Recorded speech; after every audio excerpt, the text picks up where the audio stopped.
자, 이번 시간은 부동산 투자의 위험이라는 주제 가지고 보겠습니다. 일단 시험에 이슈가 됐던 것은요, 위험의 분류라고 하는 것이 주된 출제 포인트가 되겠고, 위험의 측정은 거의 구성이 잘 안 되죠. 옛날 지문들이고요.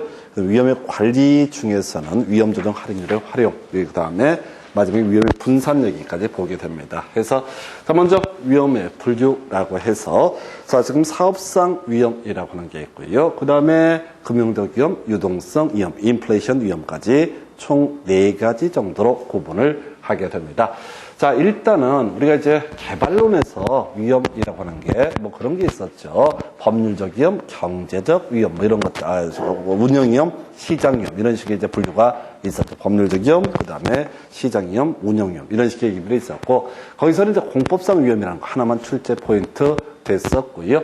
자, 여기서는 이제 사업상 위험은 좀 유보해 두시고, 간단한 거, 금융적 위험이라고 하는 거, 부채를 포함해서 부동산 투자를 했을 때 금리 변동에 따라서 발생하는 위험을 가리켜서 금융적 위험이라고 정의를 합니다. 그래서 자, 우리가 부동산 투자할 때 자기 자본만 가지고 투자하는 것이 아니라 타인의 자본, 대출 받아서 투자했을 때 금리가 급상승하게 될 때 발생할 수 있는 위험을 금융적 위험이라고 정의합니다. 자, 요거 하나 포인트가 되겠고요. 유동성 위험이라고 하는 거.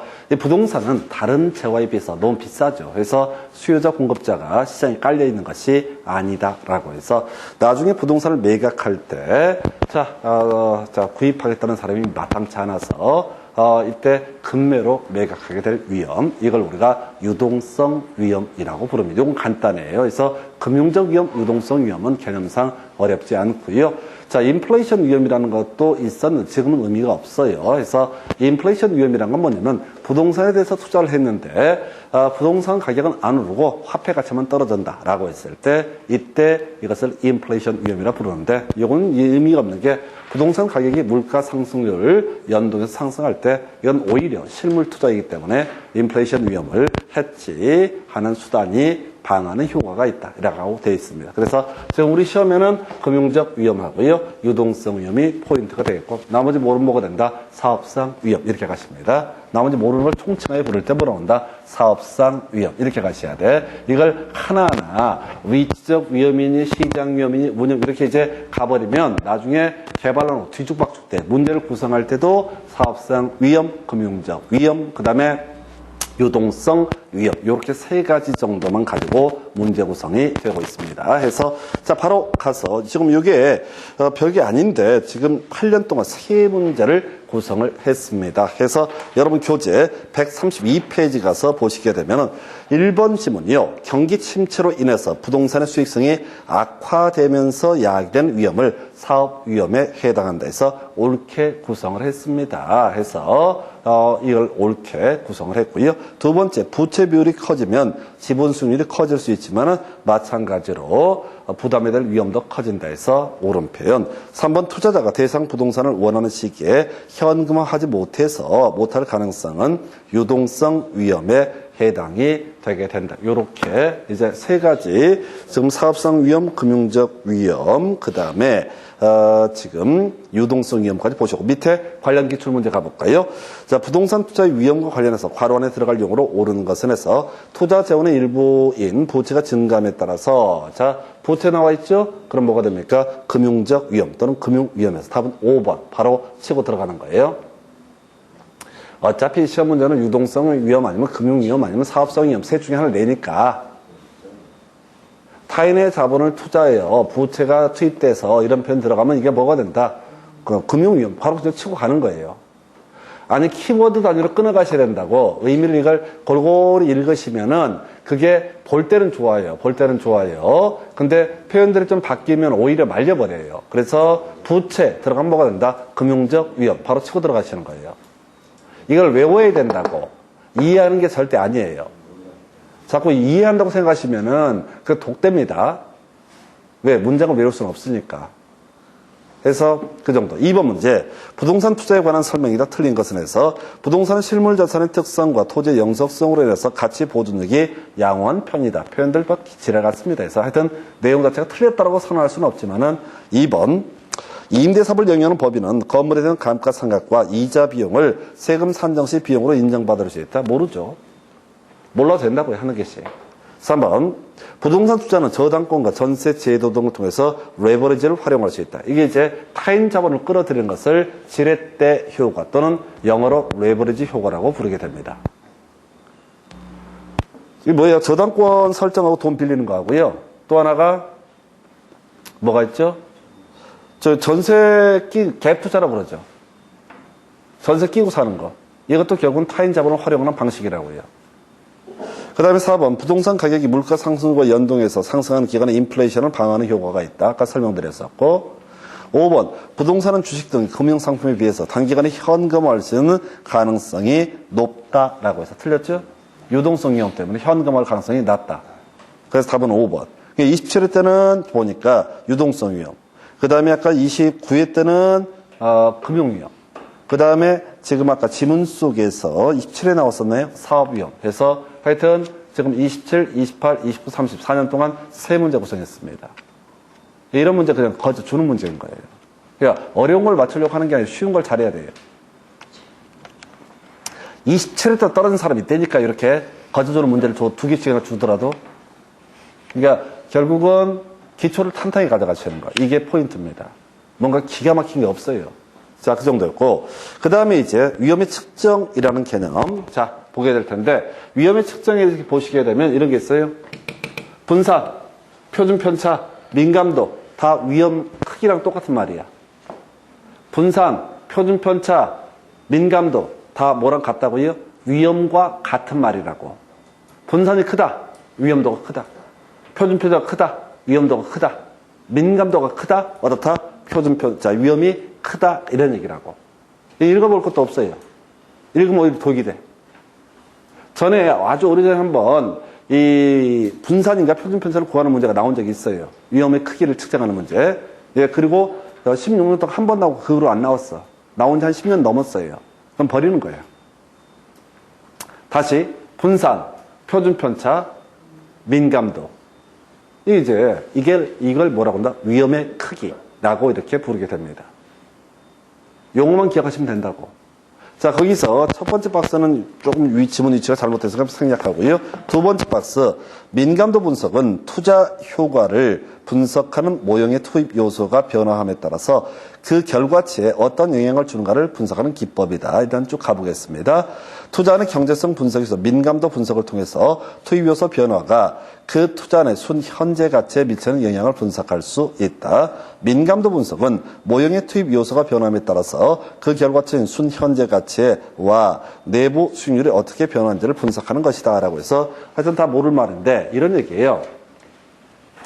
어떤 이제 부동산에서 임대 사업을 한다 하십시다. 임대주택 사업을 한다라고 전제를 해보겠습니다. 그러면 임대주택 사업에 영향을 미치는 요인은 조세가 문제가 될 수도 있습니다. 세금이 올라갈 수도 있는 것이고요. 두 번째, 공실률이 문제가 될 수도 있을 것이고, 그 다음에 또 뭐가 있을까요? 유지 관리비, 이런 것이 문제가 될 수도 있습니다. 그래서 어떤 이 투자 대안에서 자, 지금 대충 기대 수익률이 5%다라고 대충 나왔다고 쳤을 때 이 5%를 구성하는 여러 가지 요소의 변수를 조금씩 주는 거예요. 혹시 세금이 2배로 뛰어버리면 수익률이 얼마나 변화가 발생하는가? 또는 유지관리비가 20% 상승하게 되면 얼마나 수익률의 변화를 줄 수가 있는가? 이런 식으로 지금 원래 기대 수익률 5%라고 하는 것에 다다르지 못할 가능성, 여러 가지 변수를 가지고 비교해 보는 것을 뭐라고 그런다? 민감도 분석. 근데 지금 보셨고 설명드렸는데 말 자체가 뭔 소리인지 잘 모르겠습니다. 알 필요 없습니다. 이거 몰라도 살아가는데 아무런 지장 없어요. 그냥 우리는 뉘앙스상 민감도라고 하는 거, 두 번째 표준 편차 분산, 다 위험을 칭하는 또 다른 이름이다. 이렇게만 기억을 하도록 합니다. 넘어가서요. 이제 위험의 관리. 자, 위험의 관리 보니까 보스 게츠, 위험 조정 할인율의 활용. 이 2개 정도만 아시면 끝나. 그리고 통계적으로 위험 조정 할인율, 요것만 출제가 되고 있어요. 그래서, 자, 보스 게츠, 기대 수익률을 낮게 추계하는 방법이다. 라고 되어 있습니다. 그래서 뭐냐면은, 지금 아까 우리가 계산을 해보니까, 여러 가지 데이터를 가지고 계산해 보니까, 기대 수익률이 5%가 나온다라고 한번 전제해 보겠습니다. 자, 계산해 보니까 기대 수익률 5%가 나왔어요. 예상이 됐어요. 그런데, 자, 위험이 있다고 판단하는 투자자는 어떻게 한다? 설마 5% 나오겠어? 한 4% 나오겠지? 라고 일단 생각해 버리는 거야. 자, 자, 이 사람의 예를 들어서 요구 수익률이 3%라고 한번 해보겠습니다. 근데 기대 수익률이 정상적으로 계산하니까 5%가 나왔다고. 아니야. 위험도가 있으니까 5% 안 될 거야. 예를 들어서 한 4%밖에 안 될 것 같은데 라고 판단하고 투자 여부를 결정하는 거. 이게 위험의 관리 방법 중에서 보수적 예측이다. 이 사람이 만약 요구 수익률이 3%면은 경우에 따라서 더 투자가 이루어질 수도 있다. 이런 식의 얘기예요. 즉 앞으로 발생하게 될 수익 자체를 아예 낮게 추계하는 방식을 뭐라고 한다? 보수적 예측. 몰라도 돼요. 왜? 지문 하나짜리 불과하니까 8년 동안. 유일하게 출제되는 이슈 위험 조정 할인율의 활용. 자, 우리 앞에서 이런 말씀을 드렸습니다.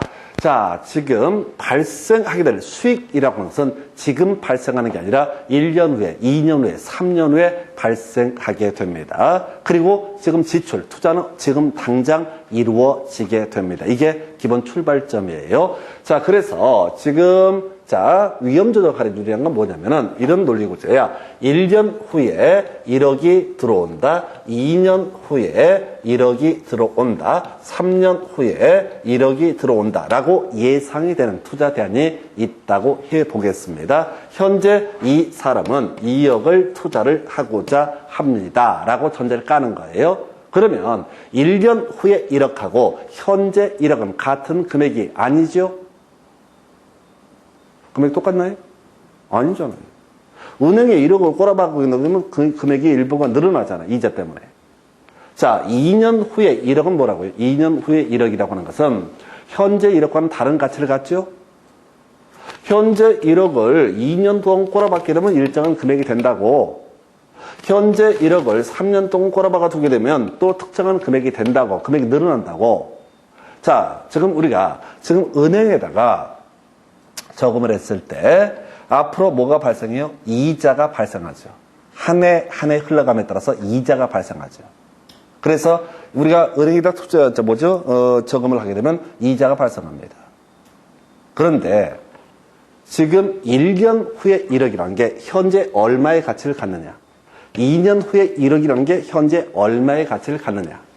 3년 후에 1억이라는 게 1억은 아닌데 분명히 현재 1억과는 다른 가치를 갖게 될 것인데 얼마의 가치를 갖게 되느냐라고 하는 거. 이게 할인율이라는 용어를 쓰게 되는 거예요.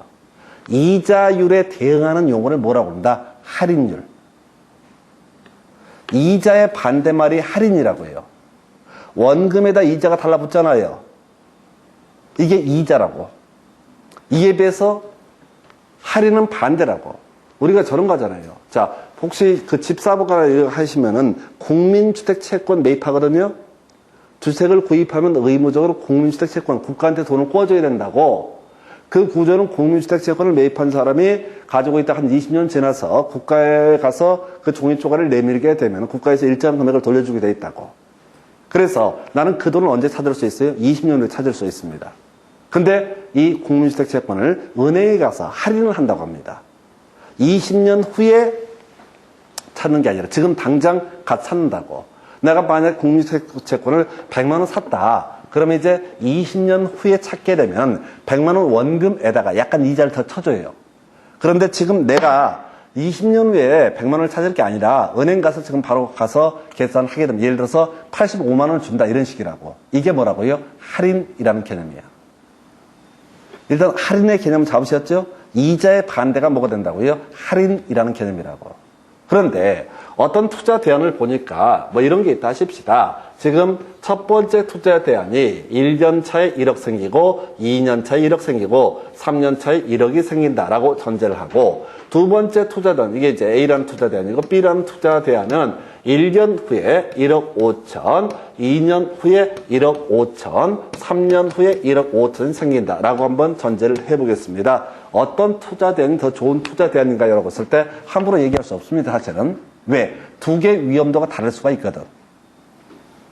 예를 들어서 얘는 거의 은행이랑 거의 똑같은 거라고 하는 경우가 있겠고, 그 다음에 얘는 울릉도 앞바다에 화물선 건져 올리는 투자 사업이다라고 한번 전제를 해보자고요. 그러면 그건 위험도가 더 크잖아요.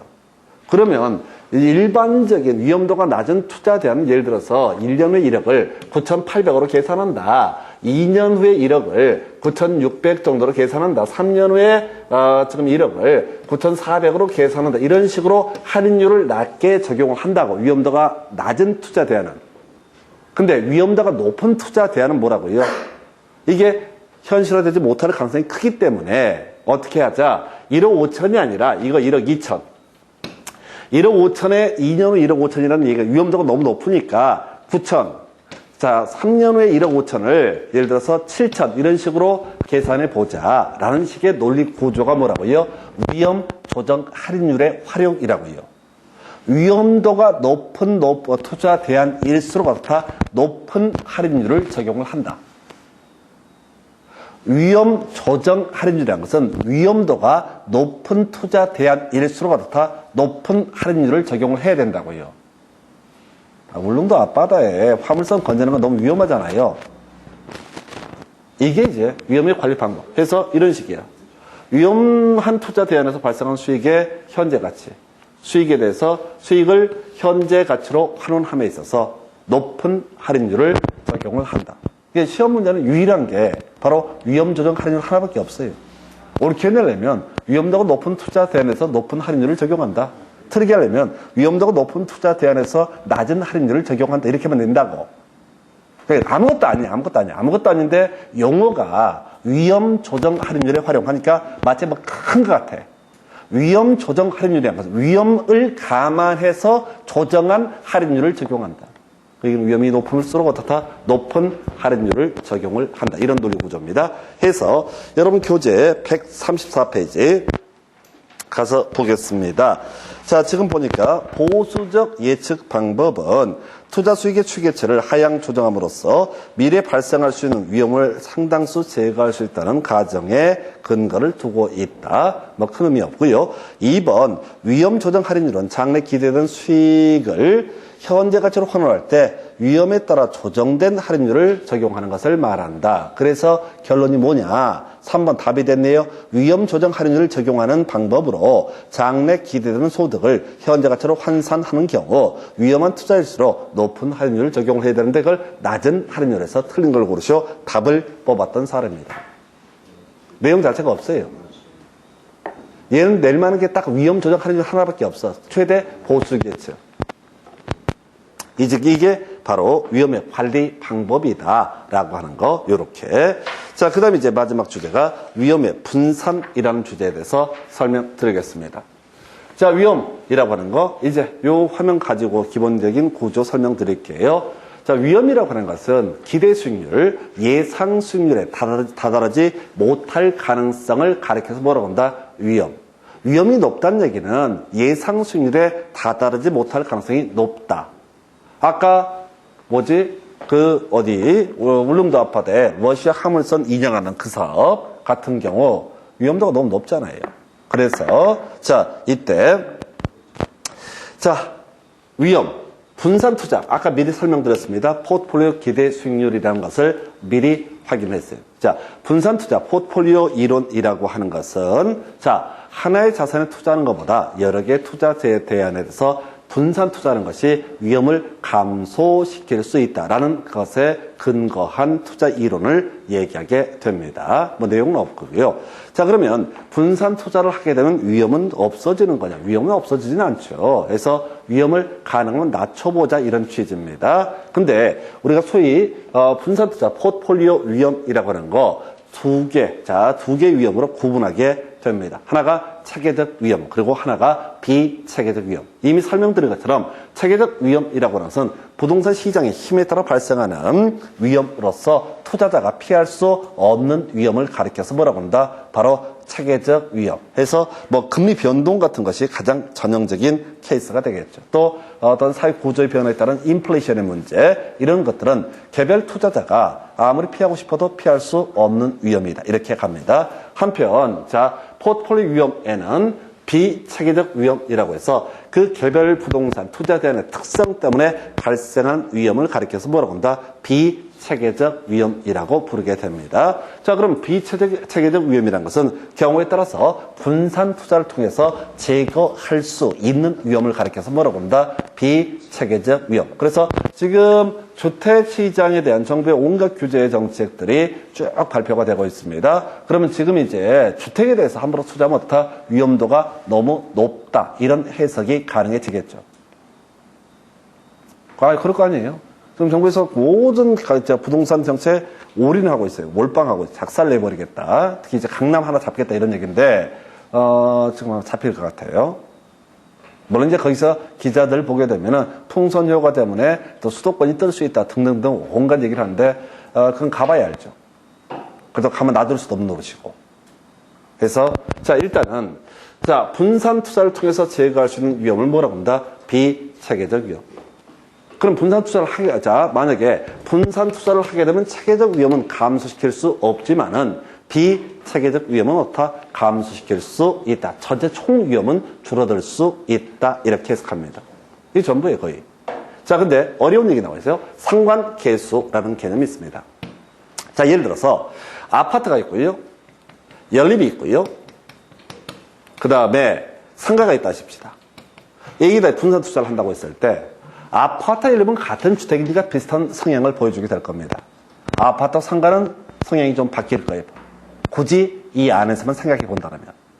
분산 투자를 할 때 아파트 연립에 대해서 투자하는 것보다 아파트 상가에 대해서 투자하는 것이 어떻다? 확률상 위험을 더 감소시킬 수 있다. 수익률을 생각하면 안 돼. 지금 오직 분산 투자는 수익률을 높게 가져가기 위한 것이 아니라 위험을 감소시키기 위한 것이다. 해서 상관계수 플러스 1. 말이 어려운데 몰라도 답 고를 때 아무런 지장 없습니다. 앞에 내용만 알아도 답을 다 맞출 수 있게 세팅해주고 있어요. 자, 그래서 포트폴리오를 구성하는 개별 자산의 수익률이 동일한 방향으로 움직이는 경우 이걸 약속을 하기를 상관계수가 플러스 1 또는 정의 값을 갖는다라고 정의합니다. 그러면 일단 위험 감소 요구는 어떻다? 위험 분산 요구는 작아지게 될 것이다. 그러니까 아파트를 두 개에 대해서 투자하는 것은 아파트와 상가에 대해서 투자하는 것보다는 아파트 상관계수가 플러스 1의 관계이기 때문에 이때는 위험 분산의 효과가 작아진다. 그럼 거꾸로 자, 포트폴리오를 구성하는 개별 자산의 수익률이 반대 방향. 예를 들어서 아파트가 뜨게 되면 상가가 죽고 상가가 죽게 되면 아파트가 뜬다고 전제를 했을 때 이렇게 두 개 나눠서 투자하는 것이 어떻다? 위험 분산의 효과는 커진다. 그러니까 이게 제일 까다로운 게 자, 상관계수가 1보다 작은 경우 이런 거 없어요. 상관계수가 0인 경우 이런 거 없어요. 그냥 같은 수익률이 같은 방향이면 그냥 상관계수 플러스 1 정의값을 갖는다. 또는 수익률이 반대 방향이면은 상관계수 마이너스 1 또는 음의 값을 갖는다라고 얘기한다고요. 그냥 아무것도 아닌데 꼭 요 파트 할 때 지문 한 개 정도 던져두는 게 상관계수 얘기이고 수험생 입장에는 짜증나는 지문이에요. 뭔 소리가 싶어가지고. 그래서 특히 상관계수가 1보다 작을 때, 상관계수가 0일 때 이런 얘기를 하면은 이건 또 뭐지라고 생각한다고. 그런 거 없어요. 플러스 1이거나 마이너스 1, 0이거나 정의 값이거나 음의 값이거나 이렇게 단순하게 구성을 하게 됩니다. 자, 여기 가지고 바로 가서 지문 가볼까요? 여러분 교재 135페이지. 자, 지문 6개 정도가 6개 유형이 구성이 됐고요. 1번. 체계적 위험은 포트폴리오 구성하면 피할 수 있다. 틀렸죠? 체계적 위험은 끄트머리 피할 수 있다. 틀렸죠? 체계적 위험은 피할 수 없다고요. 분산 투자를 한다고 해서 해결되는 위험이 아니다. 2번. 분산 투자 효과는 포트폴리오를 구성하는 투자 자산의 종목수를 늘릴수록 체계적 위험이 감소되어서. 틀렸죠? 분산 투자를 한다고 해서 비체계적 위험은 감소할 수 있겠지만 체계적 위험이 감소하는 것은 아니다. 그래서 이 지문도 틀린 거예요. 3번. 인플레이션, 경기 변동 등의 체계적 위험은 분산 투자를 통해서 제거할 수 있다. 틀렸죠? 지금 계속 얘들 장난치는 게 뭐냐면 자, 분산 투자를 하면 체계적 위험을 줄여서 결국 위험을 감소시킬 수 있다. 이런 식으로 구성하고 있어요. 분산 투자를 통해서는 비체계적 위험만 어떻다? 감소시킬 수 있다. 4번. 자, 4번 보셨나? 다시. 포트폴리오 편입되는 투자 자산 수를 늘림으로써 체계적 위험을 줄여갈 수 있으면 또 틀렸죠? 다 같은 얘기 지금 하고 있잖아요. 그럼 5번. 개별 부동산의 특성으로 인한 비체계적 위험은 포트폴리오 구성을 통해서 감소될 수 있다. 요거 옳은 표현이죠. 6번. 개별 부동산의 특성으로 인한 체계적 위험. 틀렸죠, 이미? 개별 부동산의 특성에 따른 위험은 비체계적 위험. 이렇게 가야 되죠. 그래서, 요렇게 논의가 됩니다. 그래서, 자, 요렇게 해서 지금 전부 다 보셨어요. 결국 분산 투자를 통해서는 비체계적 위험을 감소시킬 수 있고, 그럼 전체 위험은 감소가 되게 될 것이다. 그러나 분산 투자를 통해서 체계적 위험을 감소시킬 수 있는 것은 아니다라고 하는 거. 요거 지금 이제 8년 동안 2번 답을 뽑았네요. 간단한 지문입니다. 그리고 답이 안 돼도 하나씩 던져주는 지문. 자, 그 다음에 검토할게. 자, 최적의 평균 분산 지배 원리. 표현은 어려운데 내용은 간단해요. 자, 우리가 투자 여부를 결정함에 있어서 두 가지를 고려하죠. 위험과 수익률. 그래서 평균 분산 지배 원리는 진짜 간단한 얘기야. 만약에 기대 수익률이 동일하다라고 하면은 투자자는 위험이 낮은 투자 대안에 대해서 어떻다? 투자를 할 것이다. 위험이 동일하다면 수익률이 높은 투자 대안에 대해서 투자를 할 것이다. 근데 얘들 학교로는 교재가 어떤 식으로 되어 있냐면 기대 수익률이 동일한 투자 대안 A와 B가 있다고 했을 때 위험도가 낮은 투자 대안 A가 위험도가 높은 투자 대안 B를 지배하므로 위험도가 낮은 투자 대안 A에 대해서 투자가 이루어지게 된다. 이런 식으로 표현을 해. 말이 지랄이야. 그러니까 미리 기본을 알고 들어가면 돼요. 기대 수익률 동일하면 어떻다? 위험도가 낮은 쪽에 투자한다라는 개념만 아시면 돼. 지배를 하고 지달하고는 중요한 게 아니고 중간 표현은 현혹되지 마시고 기대 수익률이 동일하면 위험도가 낮은 쪽에 어떻다? 투자가 이루어지게 된다. 너무 간단해요. 위험이 동일하면 기대 수익률 높은 쪽에 투자가 이루어진다. 이게 소위 평균 분산 지배 원리라고 해요. 평균, 분산. 아까 분산이라는 게 뭐 있어요? 위험도의 크기였잖아요. 위험도 크기였었죠? 아니, 뭐 그런 얘기 하고 있는 거예요. 내용 간단하게. 이 정도로. 바로 지문 가서 볼게요. 여러분 교재 135페이지 제일 하단부 지문 1번. 평균 분산 지배 원리로 투자 선택을 할 수 없을 때 변동계수, 변이계수를 활용해서 투자는 우위를 판단할 수 있다. 네, 넘어가시고요. 쓸데없는 소리고. 2번. 투자 자산 간의 상관계수가, 이 순서 지금 잘못했구나. 하여튼 이거 다시 보겠습니다. 변이계수, 아까 상관계수라고 했던 이 얘기를 지금 지문을 아까 제가 빼먹었어요. 상관계수.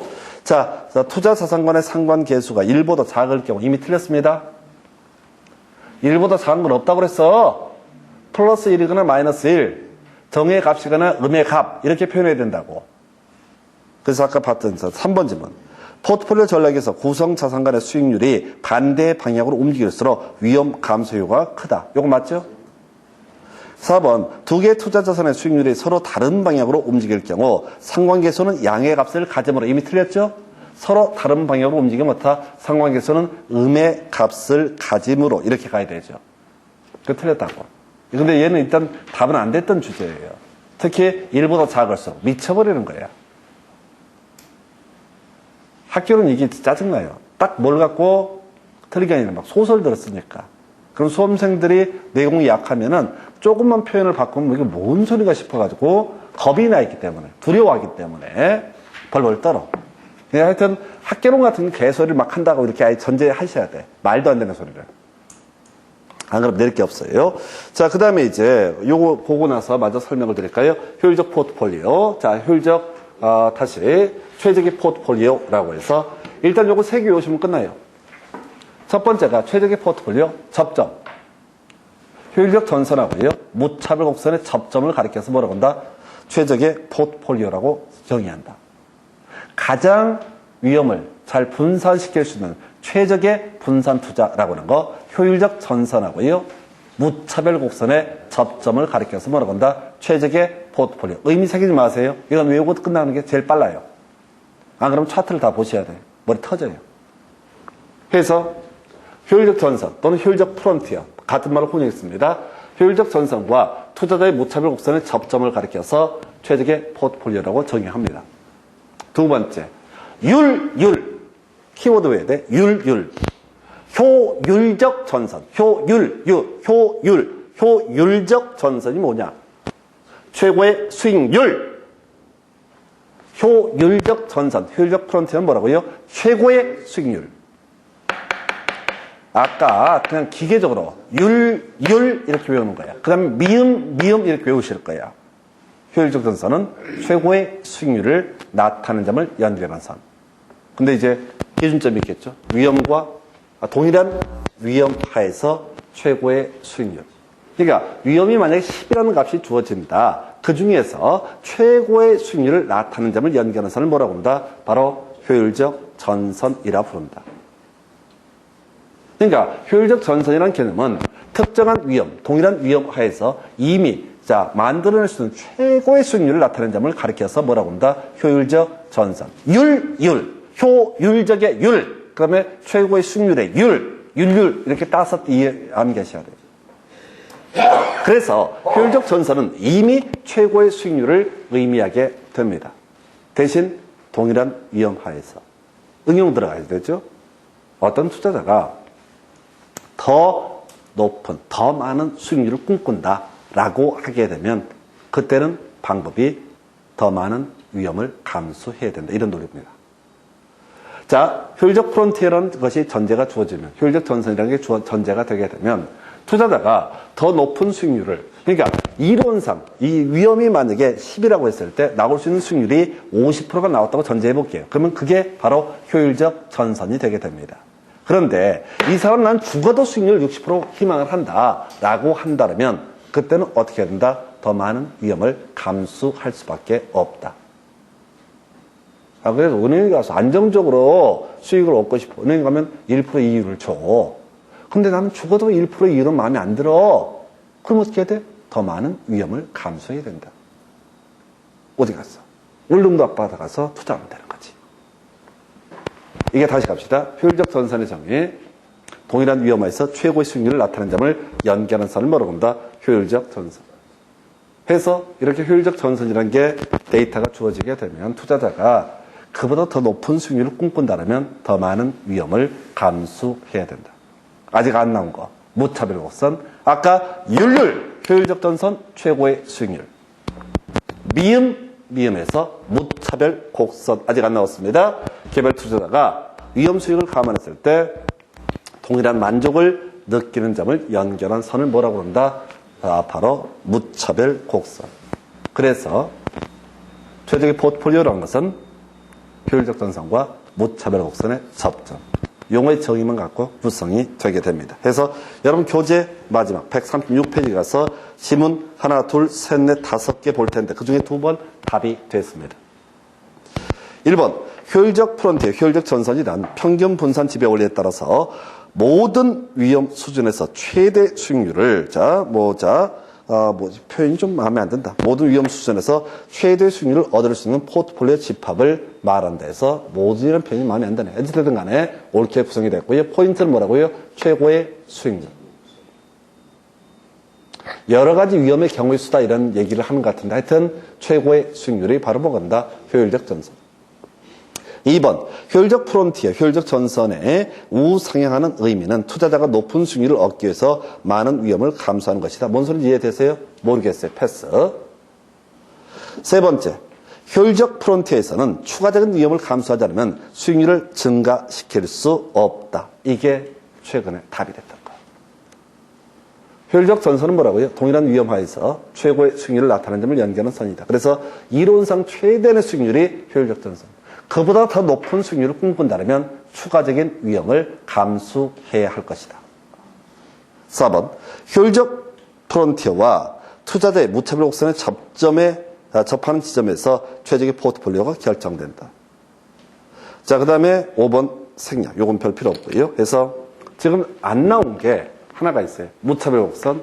아직까지 16년 동안 안 나왔습니다.